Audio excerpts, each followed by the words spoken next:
Hey YouTubers, today's video is on the quick care and maintenance of a snowblower. I have here my Craftsman snowblower. I've had it for about 12 years, 7.5 horsepower, 24-inch wide, so it's on the small to small medium side. I've had it for a while and it's seen a lot of use. I live in the Northeast and we get a decent amount of snow. This year it's been pretty active. So I wanted to share with you some of the things I do just to maintain it. Quick maintenance. Nothing, I'm not talking about opening gear cases and lubricating chains or changing belts or anything like that. This is just some quick care stuff that I do, you know, either before each run or I'll do right before season-ending storage. As you can see, it's looking a little bit dodgy there. A lot of debris and stuff from the road all over this thing. It's typical of pretty much what it looks like. Some of the things I use are regular shop towels and WD-40, regular and the silicone-based spray. They work really well. I use it on everything. I use the regular WD-40. I just spray it on a shop towel. Nothing crazy. Works great for your metals and plastics. You can see this is an area that hasn't been cleaned, and I pre-cleaned this one before the video. But here you go. Watch this area. Just a couple of swipes, nothing crazy. Wipe it down and either use a dry side or get yourself another one and buff it off. Perfect. Not only does it clean it well, but it also protects the metal. Stops it from rust. Here's the gas tank on plastic. That part is actually from what I did earlier. You can see how dirty it is. And the other side, nice. Protected. And I go in and clean it up. It's very easy. It takes 2 seconds. You can go through the whole snowblower in no time, and it works real well. On plastics, I mean, it makes them look like new. And it doesn't only shine them up for the moment, it actually keeps them lubricated so they don't dry out.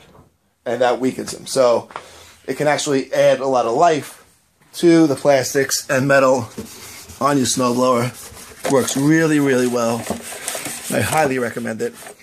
Go over the whole thing real quick. I do the tires and the wheels. That's already been done. While we're on the subject of tires and wheels, this one has, and I think most have, tubeless tires. You just got to make sure, especially over the summer, I got hit with this one year and learned a lesson. You know, you're not using it, you're not thinking about it. You put it away for the summer. Then the next year comes around, it's coming from a hot temperature to a cold temperature, and maybe by the time you need to use it, the air has already come out of the tires, and because it's tubeless, they separate from the rim, and it's a real pain to get air in them again. The air just keeps falling out of the side of the rim. So I end up getting a strap from Home Depot to strap the center of the tire down to make it tight so I can fill it up with my air compressor, which I also use to spray out some of the areas, but it's not necessary. The WD-40 works really, really well on everything.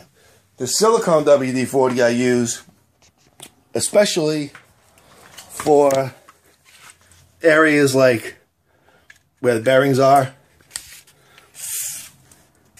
on both sides, inside in the impeller, spray it down, lubricates everything real well, and really prevents rust.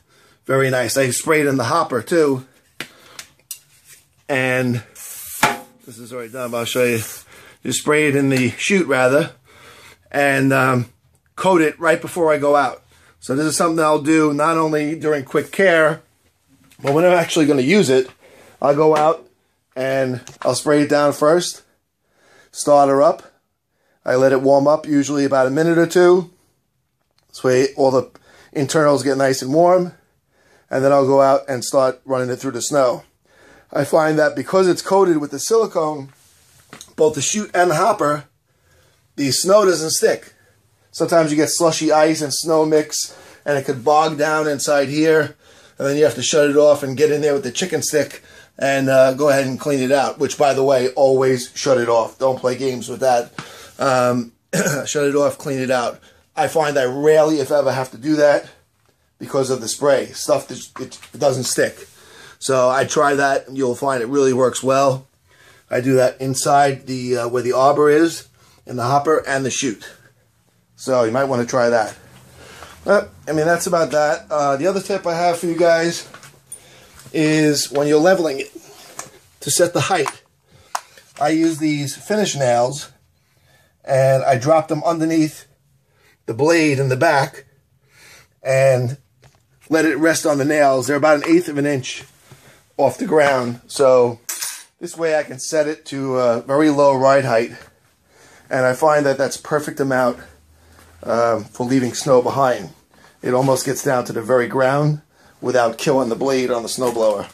So I think that's a 10D nail that I use.